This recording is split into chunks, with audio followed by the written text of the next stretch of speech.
It is 19 minutes after 7 o'clock, and joining us on the phone this morning from Santa Fe, New Mexico, we have three of our state reps joining us here. We have State Representative Greg Nibert, also State Representative Candy-Spence Ezell, and State Representative Phelps Anderson joining us on the phone.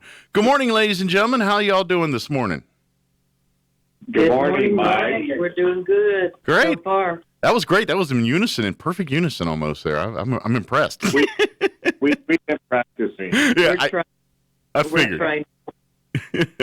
Well, I know we're about almost 2 weeks into the legislative session here, about a week and a half or so. How's been this first part of the session for you as representatives? I know things are going pretty fast and furious right now, but as a group, do you think a lot's getting done?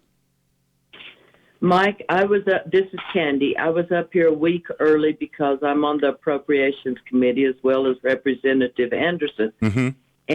And our committee chairman, Representative Lundstrom, stated that we would meet in person. So our first meeting was in person. Okay. But she expressed her distaste for the agencies not appearing in person. Mm-hmm. So we have been on Zoom ever since. My suggestion to the committee chairman was if the agencies, through the governor's strong suggestion, if the agencies didn't show up, why aren't we just holding their budgets the same as they were last year? It got a big kick out of her. But we are meeting via Zoom now, and it's not a good thing. It's not conducive to doing good business up here in Santa Fe.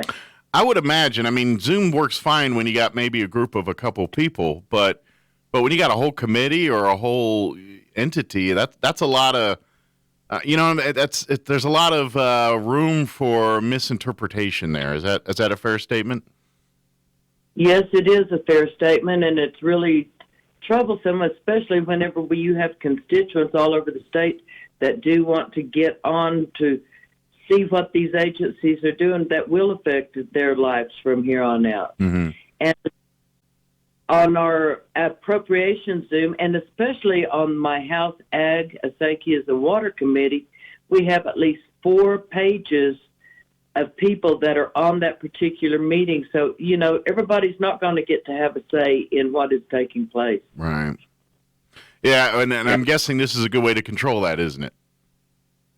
It's a way that the chair can control not only the time for public input, but it really makes it difficult for people to be heard.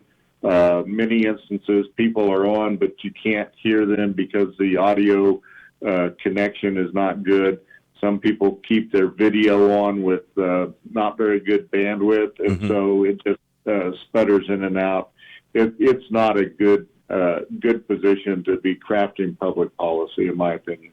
Yeah, if you're going to do this, let's do this. We can't. I understand people's ability to want to be safe and things, but we can do this in person and keep everybody just as safe, in my opinion. But I guess people don't ask that. But that's just me.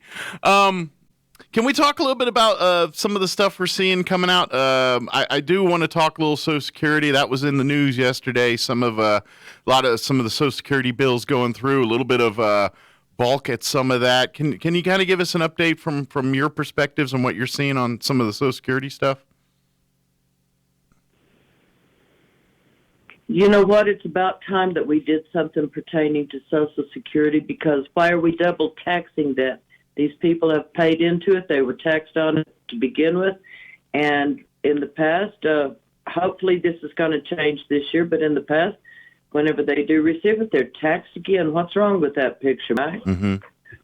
And we see fewer and fewer states taxing Social Security. Right. And it's important that New Mexico join the majority of the American states in exempting Social Security income. Well, it's kind of a double taxing in essence, isn't it? You've already paid this once. That's kind of the point. And am I missing something there? Right. Yeah. Exactly right. You hit the nail on the head. But hey, it was income. But Mike, what's concerning us right now is this is my opinion only.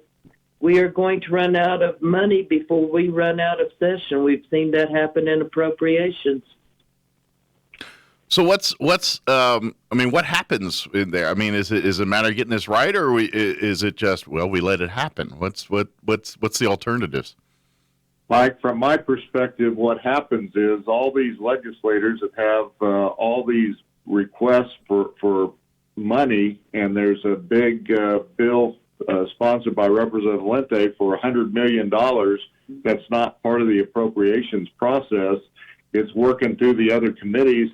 It'll get to appropriations, and I'm sure that the folks there that hold the purse strings are going to have to say no, because all the money will have been spent in their budget before these things get there. So there's a lot of instances where other legislators put money items in bills, and then they get to appropriations, and like Representative Ezell said, the money's already been allocated and basically appropriated in their budget, and unless they go back and amend that, it gets a big no. Okay. So, Mike, yeah, I'm sorry. Mike, we're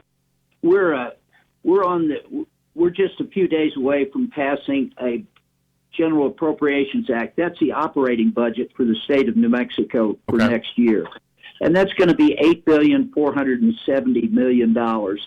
And that is a tremendous amount of detail and parts and pieces and requests. That would be a 14% increase over the budget we're currently operating on. Okay. And as I listen to it in the final days, I think, well, of course, I'm trying to boost in that bill a little more money for sexual violence. Okay. Protections in New Mexico. We're 7th in the nation in sexual violence. We have many areas of the state underserved. So there's always one more needing more money, and it is a valid need. So that's what we do for the next 7 days as we put the final wrap on that bill. It's kind of talking about this and talking, this bill in particular, but as I think Greg and I were talking a little bit about this before the session started, the state's got a little bit of money to play with this time. In y'all's opinions, how much of that is going to go to good and how much to pork? I mean, is it going to be a battle there to get this money spent in good places, or are you anticipating and seeing a lot of, or people want to spend this in places that aren't necessarily as important as, say, sexual assault and some of the resources there? Mike, the difference between pork and good is your constituents receive good, everybody else's constituents receive pork. Gotcha. So it's a matter of opinion on that. It's all who's on the receiving end, in my opinion. Sure. But there's a lot of things out there that representatives have brought forward that think they need money to deal with particular issues. The real challenge is we are in an unprecedented year. And the question is, do we put in recurring expenses that are well beyond our normal means, and what's going to happen next year and the year after? Say the price of oil doesn't stay at $80-some a barrel. Say it goes back to 40. I tell the folks on appropriations, don't budget every dollar that's coming into the state, and don't create new programs, because we are in an unusual year and we're not going to be there every year. Right. And Mike, also, Representative Anderson has heard me say this many times on appropriations. Whenever I have questions about is this going to be recurring, non-recurring money, what's the deal here? And I bring up the same issue. Why are we spending every drop of it right now? Right. You're trying to kill the golden goose right here. They're wanting to do away with the oil and gas industry, and that is the one that has sent all this new, if you want to call it new money, I don't call it new money, but sending all this money up here to Santa Fe, and they're spending it faster than we can roll it off the presses. And one of my questions I've asked to various people, especially on the House Ag Committee, is all of these new projects involving renewables going to take the place of oil and gas? And I don't think so. And whenever we're also talking about shutting down the oil and gas industry, folks, you better be very aware of where your food is coming from, because it still does take diesel fuel in those tractors. It still does take everything that oil and gas has to offer to make sure that you have safe food on your plate and in the grocery store. Well, and the point I've always thought about it when we talk about renewable energy, and look, I'm all for if we can find better ways to do things that are great, but my understanding is every single source of renewable energy right now wouldn't happen without oil and gas. You talk about wind and solar, that's all made of plastics and things, which all come from petroleum-based products here. You got it. I don't understand why people don't see, look, you still need one hand to feed the other if we're going to be doing renewable energy and things. I'm not saying let's not invite everything to the party, because sure, why not? But at the same time, if you're relying on Peter here, you better make sure Peter can do Peter's work by himself. And right now, Peter can't do it without Paul and Mary. You know what I mean? And that's the part I don't get where people are still fighting about. And some comments I've heard, I'm sorry that I'm going to be real blunt here. I don't like people being hypocrites. Mm-hmm. And there are a lot of them that are out there. One young lady told me, no, she did not drive to work. Public transportation. Well, wait just a minute. Yeah. Okay. What do they got magic juice in their buses? What do they got? Yeah. We still have to have the extraction industry, because copper goes into the solar panels. It goes into the turbines as well. It still takes oil to turn those turbines. Mm-hmm. It takes so many tons of cement down hole, tons of plastic. Then what happens whenever there's a hiccup and we have to scrap that particular turbine? And all this energy is going out of state. Yeah. Mike, I often think that that Southeast New Mexico common sense that Representative Ezell and Nibert bring to this session every year is very challenged by many other voices with very opposing opinions about how to go forward in New Mexico. Mm-hmm. The one issue we'll be reading about in the next 2 to 3 weeks is the outcome for hydrogen. And speaking for myself, you're challenged. On the one hand, hydrogen is a new form of energy that is very reliant upon natural gas in large supply. Okay. So we like that from Southeast New Mexico, where we are a oil and gas producing quadrant. So I just say watch for that. That's $100 million, and we have serious doubts about whether we're doing any kind of a ready, aim, shoot strategy going forward on hydrogen. Okay. Well, and that's again, that's where I've been saying. I don't mind looking for other sources and things here, but you can't shoot the thing in the foot that you've got that you're relying on right now too, and that's. I mean, I know there's varying opinions, oil and gas, pro, con, and all that, but at the end of the day, everyone needs it, and everyone relies on it, and for the foreseeable future, as long as all of us are on the earth, that's probably not going to change anytime soon. And so, while we're working to find other sources, why can't we, play along and say, hey, this is it? I get science is going to take us in a certain direction, but we're not there yet. We can't wait. You know what I mean? We can't. Well, we got to shoot it now because 200 years from now we're not going to need it. Well, that's great, but we need it right now. What's does that make sense? What I'm saying? It's kind of. I feel like we're not. Both, and this is a little bit on all sides. Oil and gas is going to be strong and defended, and I understand that. But on the other side too. Candy-Spence, Ezell, you're talking about the hypocrite factor, and that's every single one that's complained they don't do this is full of it. Because if you live in society today, you rely on oil and gas, unless you live in a cave by yourself and rely on nothing. So anybody that says they don't, they're a hypocrite or wrong. And that's the part I have a problem with. It's like, where can we see past our nose a little bit and say, how do we understand we all need each other here? Let's figure out a way to do that. Does it get what I'm saying? Mike, I do. And, whenever the certain person up on the fourth floor deemed that a lot of jobs throughout New Mexico were non-essential, it affected lots of people that were earning money, that put a roof over their family's head and food on the table. The jobs that are created by the oil and gas industry are outstanding. They are good-paying jobs. With everything that goes on in that particular industry, those are very worthwhile jobs. Mm-hmm. We are producing more of the product right now than we did in the past at a safer means, at a cleaner means, and trying to clean up the emissions and everything else. So that industry is working towards a betterment of what they are producing, as opposed to anything that we can import from, say, Russia or Saudi Arabia area. Mm-hmm. Absolutely. Yeah, that I completely understand and agree with that.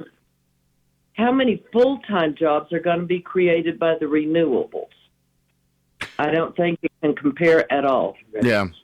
The revenue's going to be. They are not going to take the place of oil and gas, and our job up here is to ensure that New Mexicans do have jobs and not just government jobs. I'm tired of growing government. Mm-hmm. And Mike, the other issue in association with what Representative Ezell just said is that our public demands reliable energy. They don't want to wake up in the morning and turn the switch and the lights not go on. Yeah. They want energy when they need it. And the issue that's facing us as a state and us as a nation with all this renewable is intermittent power. And so we need reliability of the grid. We need reliable sources of energy. It's fossil fuels that provide that reliability. And so we can't turn our back on that aspect of our energy portfolio. We need to maintain a robust oil and gas industry to provide that reliability. And people are dependent upon inexpensive energy in the United States. It's what allows us to be more effective and more efficient than any other country in this world. And if we give that up, we're going to be in a very sad place, not only in South New Mexico, but as a nation, because we will not have the efficiencies that we have today. Well, and that's been an argument here, and I don't want to get in Democrat Republican and talk and all that, but we really look at what's going on right now, and 3 years ago we weren't really relying on foreign oil and foreign. We were doing it ourselves here, and you saw all the volatility of prices and things kind of disappear there for a bit. Now we're going back the other way and shutting down our stuff and relying more on foreign oil, and now you're seeing the volatility back here. I mean, is that not an argument in and of itself right there? Just looking at it and saying, look, when we do it ourselves, we control it here, we dictate the flow, we dictate how much we need. We're not relying on others for the price.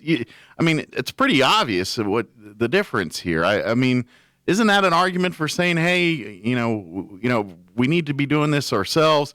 And I'm not saying let's look into other ways to do power, but let's add it to the party instead of changing it. All right, oil and gas is definitely the way we power our country. If we're adding solar and water or various other things, that's fine, but at the end of the day, it's not going to replace the oil and gas in our lifetimes. maybe technology changes in 100 years, but as of right now, that's not the case. So why can't we, understand that and just do it until, technology changes or resources differ, Mike, great points. That kind of common sense and logic is challenged in this Santa Fe environment. Mm-hmm. I do think we have some other legislation that Candy and Greg are carrying that they might like to put in a quick plug about. Yes, absolutely. Let's do that. All three of us actually co-sponsored House Memorial yesterday, and we were privileged to rise up on the floor of the House and congratulate the national champion New Mexico Military Institute Broncos Nice. for their football championship in 2021. So that was really, really an honor for all of us, and we were privileged to do that. Very good. Were any of the coaching or team players able to come and visit, or was all done virtually? It was all done virtually, and Okay. the vote was unanimous. Well, good. I think we'd have to have a real problem with someone who had a vote against, talking about, then you might have started a fight. You know what I had a real problem with was pronouncing the head coach's name. It's Pofasal. Yeah, we just call him Coach K. We gave up trying a while ago. Coach K, not even Coach Kurt. Yeah, like, I've called him Coach K or Coach Kurt, but yeah, we gave up trying. I think his players have too. Now that they think, they just call him Coach. But he's a great young man. Did you get a chance to talk to him at all? We've talked to him in the past. Oh yeah, we're not able to get him up here yesterday. I got a chance to interview him right before during the playoffs there, and he's like between some of the Coach Forster and the Lins and things. He's very much of the Roswell coaching tree. It's pretty amazing, and so for him to lead the team to a national championship and the young group of men, they did an amazing job, and I'm glad you guys got a chance to honor them on the Santa Fe there in Santa Fe. Thank you. Well, it was a great day for the Broncos.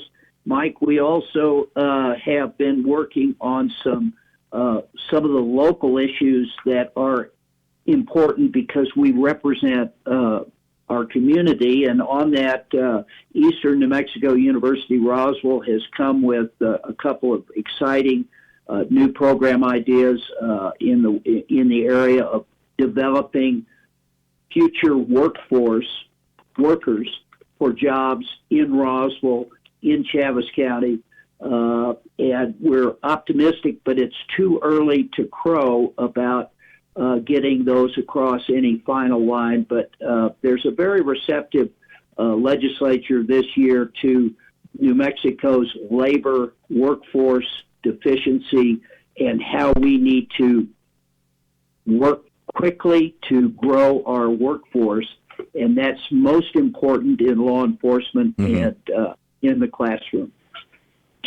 Absolutely. Yeah, that's I would even argue that, especially when we talk about law enforcement, we need to go a step further and do things to show that we support them and encourage them to hire and want to become in law enforcement. That's, when we talk that particular field, we need to do all we can to recruit and get more in there. But at the same token, we need to support those individuals that decide to make a career out of it. And I feel like we live in a world, I'm not talking just New Mexico, just globally, where we tend to hang those folks out to dry right now. So I hope with some of that legislation, we get some of the sentiment of actually backing these individuals and giving them the resources and the tools and the support they need. I think we're going to have a good year for law enforcement. A year ago, we heard the word defund the police at least twice in every sentence. This year, I've yet to hear that term. In fact, we've heard a 19% increase, I believe, that went through your committee, and so it looks like the state police will receive receive a substantial raise to make us more competitive with the surrounding states.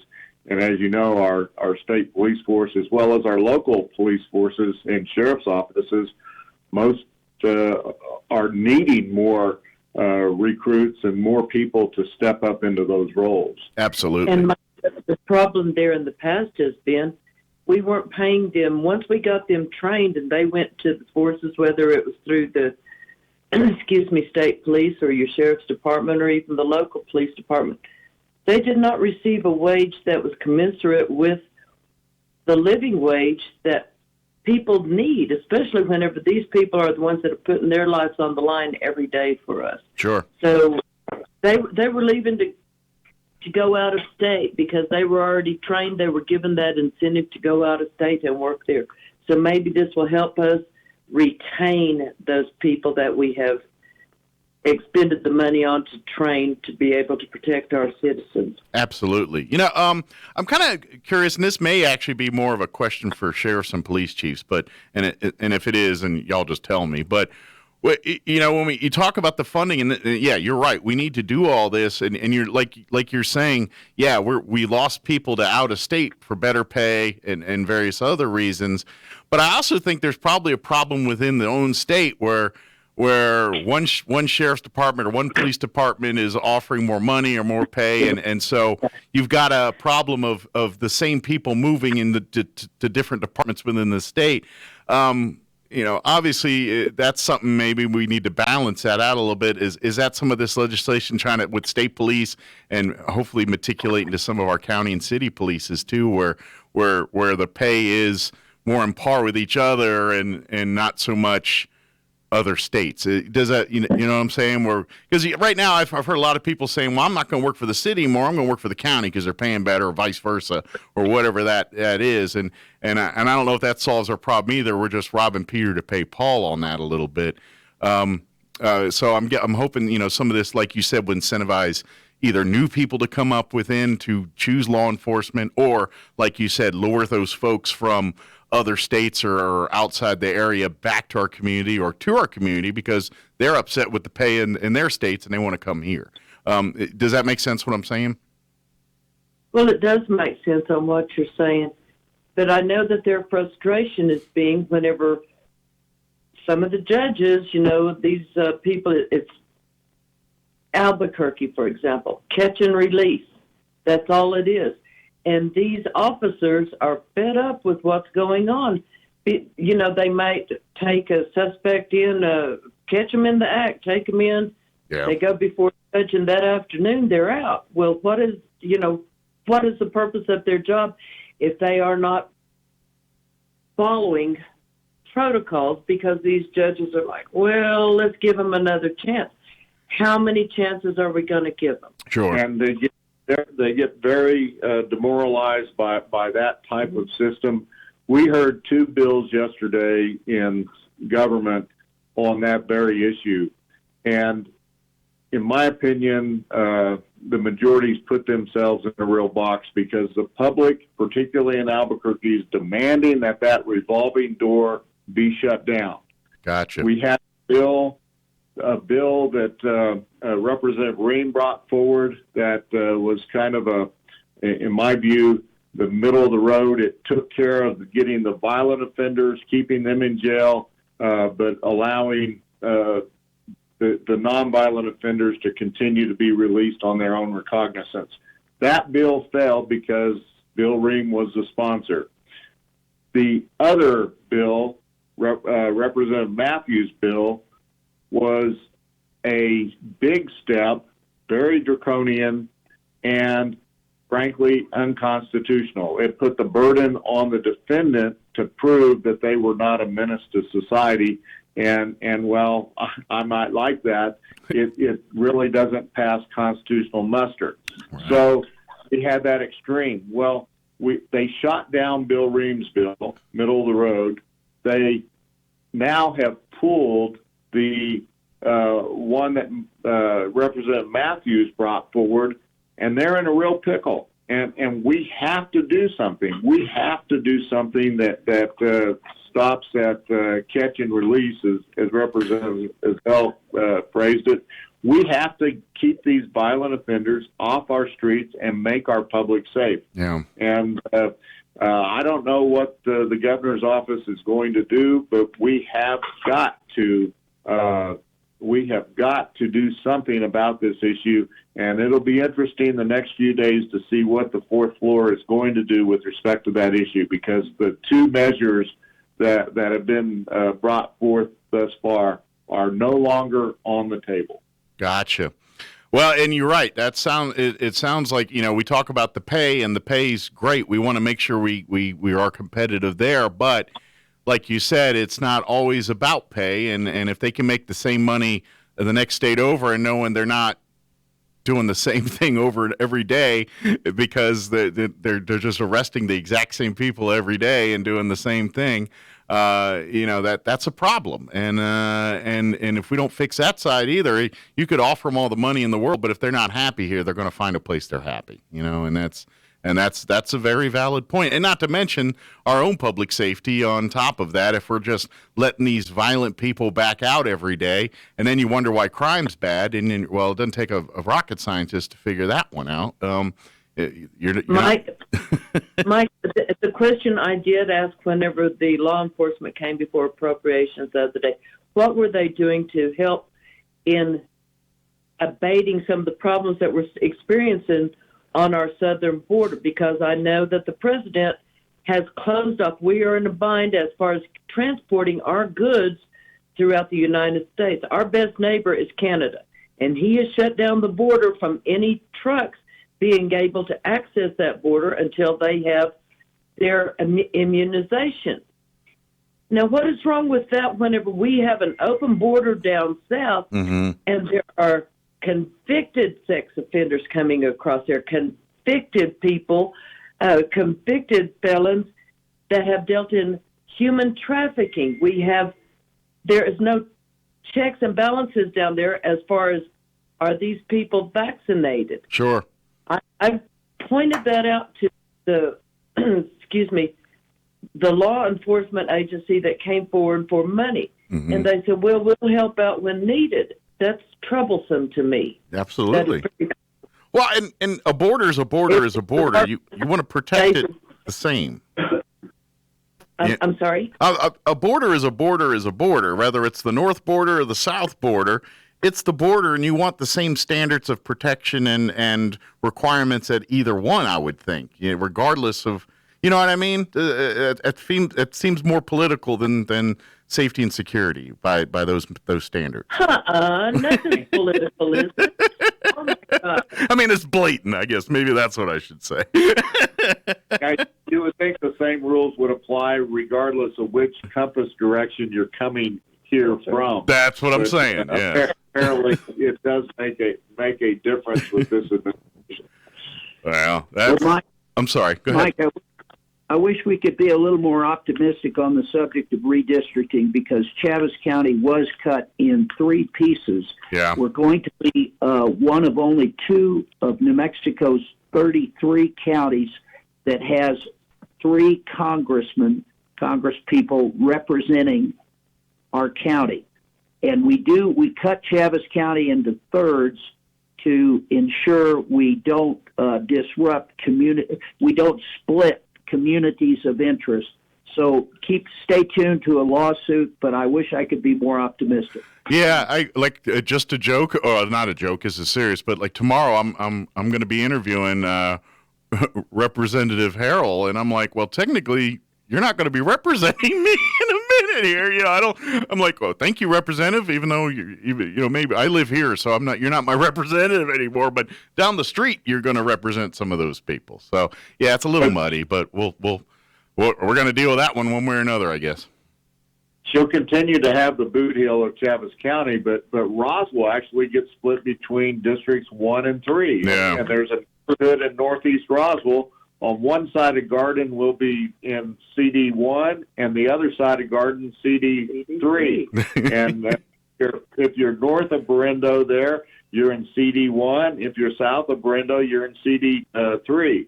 And so there's that one neighborhood in northeast Roswell, I forget which precinct it is, but it's from Maine to Garden, north of Brendo, that's in CD1. The rest of Roswell proper is in CD3.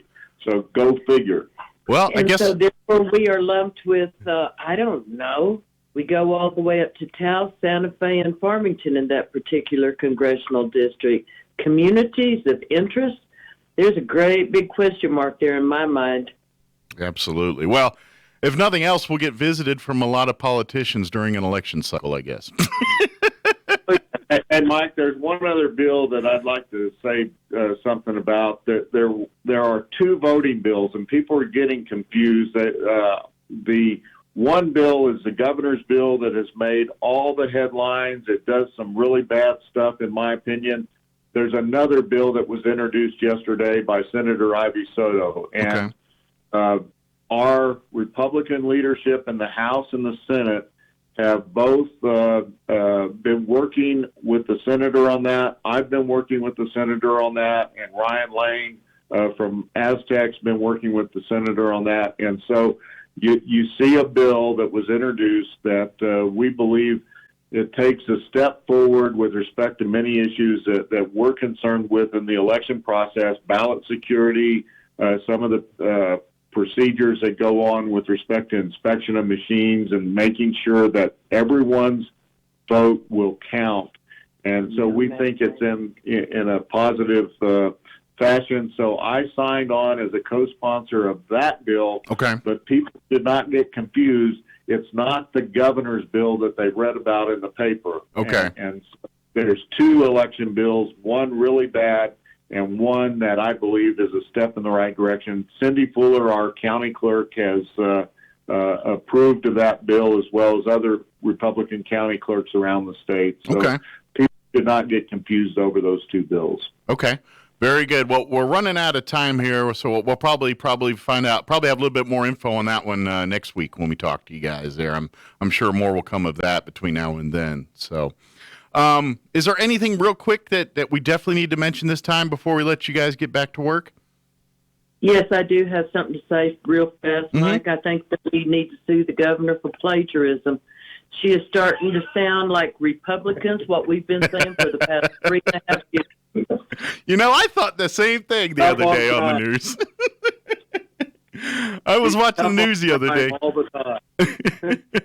Well, thank you, Mike. And rest assured, she seems to get sued plenty. Yeah, I'm sure that line is long and distinguished.